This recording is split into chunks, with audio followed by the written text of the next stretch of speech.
Shirley Bovshow is right. here showing us and teaching us how to make our own succulent bouquets that are really the in thing for weddings right now, which doesn't seem, you know, I know, and trendy. they're so easy, guys. Yeah. And so I want to show you, lift it out of the, it's pretty heavy, but this is a hand-tied succulent living bouquet, which makes it a little different than most bouquets because you could actually take all of this and plant it after the event. So right here you can see these are great. Isn't that cute? What a great keepsake for that. And you know, the succulents really last years. They can last they years. can last years. All you need to do is just take them off. You put it on a little perlite or little cactus soil, and it starts rooting. You know, you can't get more life out of this. It's much more user-friendly also than a floral bouquet. What is it? Is it floral? Floral is the other. Yeah. Floral is. By the way, that is our second clue word for our Fun Jet Dream Vacation sweepstakes. I just want to say I love the message here because these plants are so hardy. Yes. They will live on and on, hopefully totally blessing the bride and the groom's union. But also I love the hardiness mixed with the delicate nature of the you know, other accoutrement. And and all, it also has dried flowers in it too, so it gives it a little color. Yeah. So you can just do everything. Beautiful. You guys are going to learn how to make it today. All right, so what materials do we need to make All right, this, it's Shirley? pretty straightforward. You're going to need some floral wire. I have some here that's heavy. This is 18 gauge, this is 20 gauge, and you may need some picks if it gets really heavy.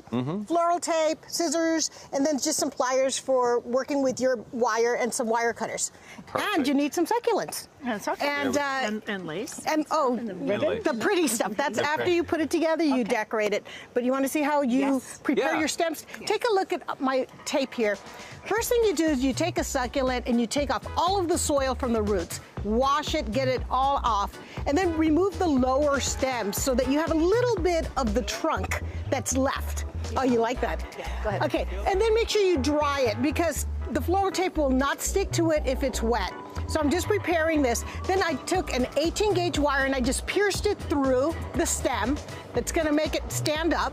Then I cut it in half, and then I pierce it with another one going crosswise, and you can see I bend them down. So now I have a nice sturdy holder. Now the floral tape is really important that you stretch it while you encircle it because otherwise it will not stick. So all I did was I covered the stem, I covered the wire, and we're ready to go. This is what it looks like. The whole stem all the way down. This is completely ready to go to make a bouquet. Okay, so let's make our bouquet. Okay. Then do you typically want to start with the big one in the middle and work your way out? Is that the idea? Absolutely, focal point. So I think this one's going to come off, so it's okay to take it off. Okay. What you want to do is start with your the three largest. So say if we wanted to use this, then you're going to cross them. Okay. Why are you crossing them? Well, because then it gives you a nice rounded effect. Okay. Otherwise, it doesn't round up like that. Let's take this one. And then what you're going to do is now, if you like the way that looks, put it together and then get your floral tape where we have it right here.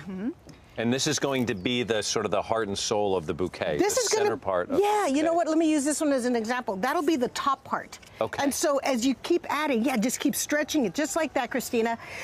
You'll start adding to the lower levels. And it just naturally, if you keep turning it around, it will make it into a round type of configuration. Are there better succulents? Are there succulents that work better than others? Yeah, I think so. Some of the echivarias, for instance, well, I have an aeonium here, which is nice. What I like about these is that they pretty much are easy to handle. They're not going to break up. Yeah, some of these do break, right? Yeah. Sure. So, yeah, it's like some of the, I'll go ahead and show you, but see, it could come off easily if you're not careful.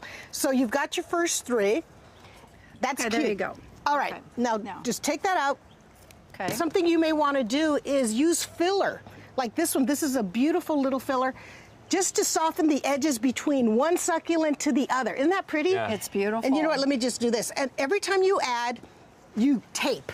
So this is kind of fun. I mean, get some good music on, get your favorite music on, and just, you know, start at, that's cute. Okay, so then we're gonna start at the top.